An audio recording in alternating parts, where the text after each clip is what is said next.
personne appartenant à la communauté LGBTQI+, ne connaît que trop bien la douleur et la peur qu'un coming out peut parfois provoquer. Christophe Beaugrand en a d'ailleurs fait l'après-expérience lorsqu'il a révélé son homosexualité à sa famille. J'avais 20 ans, j'étais étudiant en journalisme à Bordeaux et je vivais chez mes grands-parents, s'est-il rappelé auprès du magazine Télé Loisirs ce mercredi 29 septembre.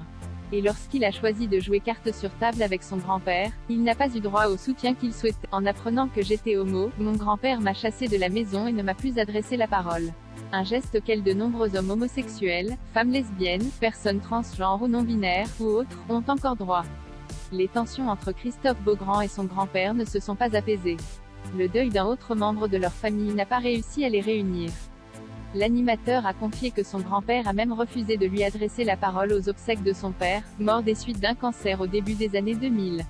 Double peine pour le principal concerné. C'est violent mais tout le reste de ma famille m'a soutenu, a-t-il cependant ajouté. Christophe Beaugrand, heureux envers et contre tout, sa mère a été particulièrement à l'écoute. Ma mère était, comme beaucoup de parents, inquiète que je ne sois pas heureux parce que je n'aurais pas une vie normale, etc.